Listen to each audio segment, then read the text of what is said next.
YouTube, this is the video. No, I'm kidding. Today we're talking about Coppermine, one of the probably most underrated Ubers. Uh, Coppermine's really good. Like, here's the thing, right? Coppermine, just base, just base Coppermine doesn't look anything special. But like 45,000 HP isn't bad considering the low ass recharge time and 3 knockbacks. Very good survivability, and 5k DPS is not terrible for 410 range. And I mean, the attack force swing is kind of long, but I gotta be honest, it could be worse. And it's also still fine attack frequency, so it's not like the long attack force swing gets punished by missing, or at least not by missing all that much. By the way, this is level 30, and so if you boost Coppermine up to level 60, let me, do this. If you boost Coppermine up to level 60, that is 10,000 DPS, 63,000 damage per hit, and 84,000 HP. And don't forget that with this surge, with this mini surge, that increases DPS by 60%, effectively. So let's get a calculator out for those of you who can't do fucking math. 10,000 times 1.6. Let's pull a Dora. What does that mean? It's 16,000 DPS with 410 range with this quick of recharge time. This is a quick ass recharge time. And then you can also get cost down to make your cost a little more worthwhile. You can get attack buff, which isn't that great, but still. And then there's attack frequency up.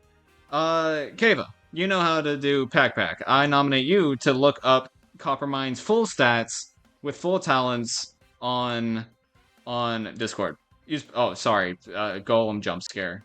Please, Kava, do that for me, if you would. So, this is 1.37k. So, 13,700 times 1.6. Because I don't think Pack considers... No, Pack definitely doesn't consider the mini surge as part of the math. So, that gives 22,000 DPS.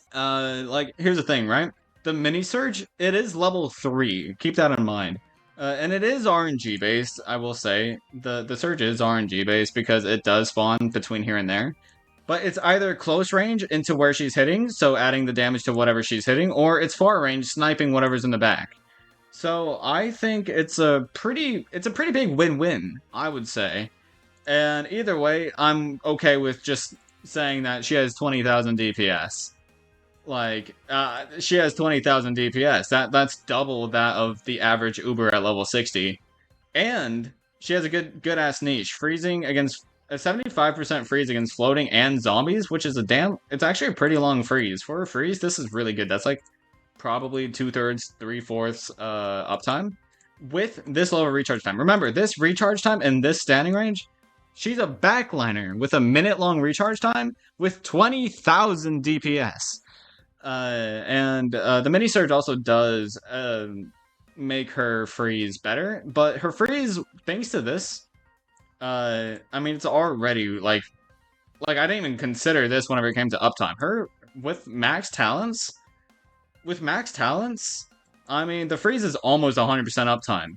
It's just not guaranteed, which is the main problem. But she has dual targeting and she has quick attack frequency, and the surge makes it better. Her DPS is 20,000 again. Just gotta remind you for that. The zombie targeting, some may argue, isn't that great because of lack of zombie killer. But on something with 20,000 DPS, I don't think that's really much of a problem. At least I wouldn't think so. Because how much damage is that per hit? 100,000 damage per hit.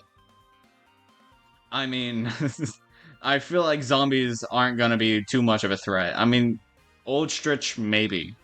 That's the one. I think that's the one thing I can really say is a zombie that doesn't get countered by Coppermine. Don't Z kill, just kill again. Like the only problem with that is that Coppermine does struggle against things that would respawn, right? So like Zemel, the zombie camel, and I think zombie cyclone, that one respawns, right? So like respawns indefinitely. I'm pretty sure those are the two that respawn indefinitely. So Coppermine not having zombie kill makes her usage against them worse, but not useless. Like against Zemel, sure, I would say that she's pretty useless. But since she doesn't outrange, but against the Zyklone, she can provide a lot of usage against Zyklone. because there's actually not a lot of consistent freezers on, well, in the anti-zombie trait. So I think that that gives Coppermine a huge advantage whenever it comes to freezing zombies as a niche. And the resist, these aren't really worth it, I'll be honest with you. But could be nice occasionally, I guess. Oh, wait. With treasures, it's 5.6. Okay, so she does have 100% uptime. Just not 100% chance to freeze, which is really good. For a freeze, 100% uptime without a guaranteed freeze, with, again, 60-second recharge time, that's really good. Really fucking good. Regular Zyklon is kind of rare, so whatever. Fair enough. And then she also has really good targeting, floating. I feel like a lot of people undervalue Ubers that target floating. Ubers that target floating have a lot of usage because floating is probably one of the most common one of the most common like combined traits, you know? So like it helps a lot with that kind of stuff. And the resist wave and talent orb resist wave is a good combo if you want immunity to wave, which really only helps with the fucking pigeon. Is it pigeon disable? That's really the only one that the immunity to wave helps with, but it's still fine. Like, it's still a damn good thing to be immune to. Also, what the fuck are you adding me about? Outclassed by Sanzo? Shut up. Also, what the fuck? Okay, I'm sorry, YouTube. Anyways, basically what I'm saying is that she's really good. Do not underestimate Coppermine. And honestly, here's the thing, right? Ultra talents are never worth it if you never use the unit. Alright? They will never be worth it if you don't use the unit. However, if you do use the unit and you like the unit, then it is always worth it. Tell me I'm wrong. If you use Coppermine, tell me you want to appreciate her Ultra talents. If you love Ultralan Passalan, let's look at him. I know he has... That's weird. If you have Ultralan Passland and you love your little guy, you love your little guy so much. He has immunity to Surge, which can be really nice. He gets a guaranteed chance to survive a lethal strike, which can be nice. He has a 50% chance to dodge, which can be nice. It's not that great, but can be nice.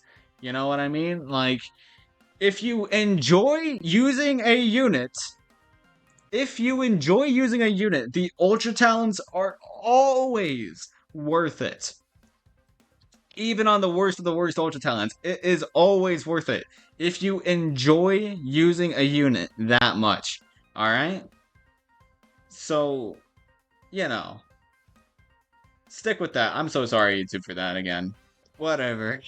I think that's good enough for this video.